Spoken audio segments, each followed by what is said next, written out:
Hello beautiful dog people and welcome back to the channel. I'm here with a beautiful Rambo and today is all about adopting a dog from abroad versus adopting a dog locally and what are the main differences. If this is your first time here on the channel, welcome. My name is Stephanie and I'm a dog mom to 3 rescue dogs.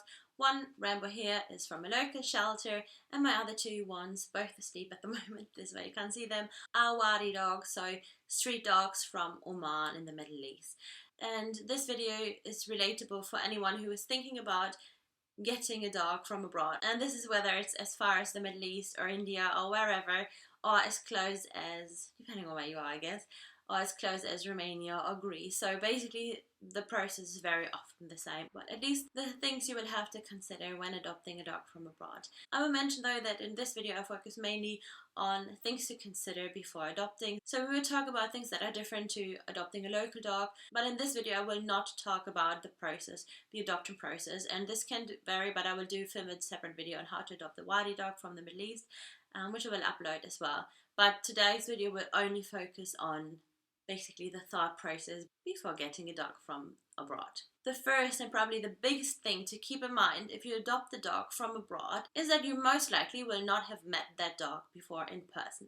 So you will see a picture of this dog either on Instagram, on Facebook or wherever, and you maybe fall in love, as I did with Panda, and you fall in love with that picture, but you will not have met that dog. And in your head that will form this picture of this dog, what this dog is like, etc. But there is not really a point of validating what this dog is really like until the dog is basically at your front door. So the day you meet this dog, like your dog, for the first time is very often the day your dog is being brought to your home, is the day you get your dog. If you adopt locally, this is very different. Then obviously you can go to the shelter and meet the dog beforehand. And if you have a resident dog, then you can also make sure that your dog, like your existing dog, the resident dog, and the potential new dog will meet and can meet, and you can figure things out. Sometimes you have the option to combine both things, so to adopt the dog from abroad but then also meet them locally. And this is the case if the dog is already in the country you're living. So some of the organizations do bring dogs over. The organization I got my 2 dogs from does something similar. So I got my dogs straight from, so I made an agreement to adopt these dogs, and they were basically involved in like getting the dogs straight from the organization to us. However, some organizations do work with foster homes and rescue centers where their dogs will be brought over if they did not get any interest in the country where they were from and they need some more space, or there's just no chance of adoption for this dog in this country.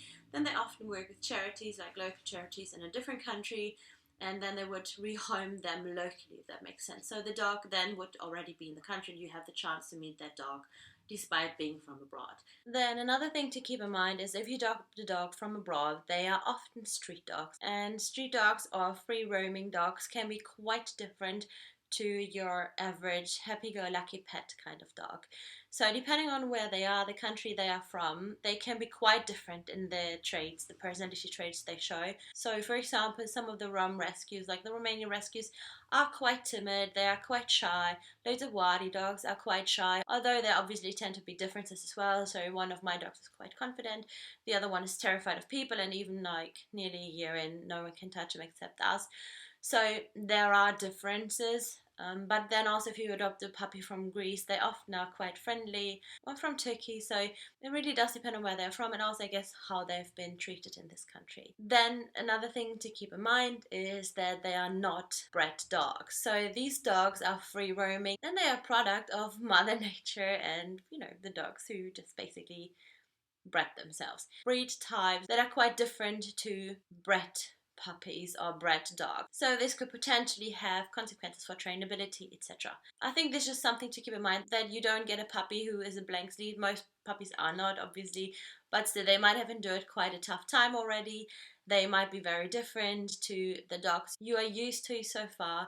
And I think it's something to keep in mind, especially also to get real clarity of what you want your dog for. Do you want a companion dog? Do you want a dog who can do agility? Do you want a dog who can do obedience training, a working dog, whatever? Depending on what you want your dog to do, then it might make sense to pick a dog that is basically capable of doing these things. So my dogs are quite smart. My Wadi dogs are actually, so they are super smart dogs. However, there's a certain level to trainability. my dogs are quite independent as well, and you just simply train them a bit. You can train them, obviously. However, I will not make one of my dogs a herding dog. Or Rambo, for example, this one here. He's super confident with people. He loves to go to pubs, etc. The little one potentially could do the same. Like, she could potentially become a dog who I can take. However, the big one, no bloody chance. Like, I'm pretty sure we'll never be comfortable with him being in pubs or like anywhere where loads of people are. So this is just something to keep in mind. Then another thing to keep in mind is that if you adopt a dog from as far as the Middle East, there's a certain time it takes until they are ready to travel. So this is a minimum of 3 months after you said you want to adopt. Then they have to get travel ready, so they have to get certain injections, they have to get their papers ready, the passport, etc. So this is one thing to keep in mind. If you adopt a dog who's younger, so for example Chalky was really young when I adopted him, I had to wait until he was at least 8 months old until he was ready to travel. So even though I adopted him as a quite young dog, I still had to wait quite a long time until he was ready to travel. And another point I would like to highlight is that these dogs, when they travel from abroad, have done quite a journey. So there will be time needed to decompress these dogs. Generally, and I spoke about this in another video, which I will link down below in the description box, if you get a dog from a shelter and they had a change of environments, and shelter environment can be tricky, can be difficult, can be challenging, then this is already a really big change for your dog, and this is something to keep in mind because they can get quite stressed. However, if you have a dog who maybe has been a street dog, has then been in a foster home, or has been on a pound or like a shelter, has maybe changed a few times houses, was maybe in a boarding facility, there can be quite a lot of things going on. They might have lost their mom, they didn't have like maybe a proper socialization period.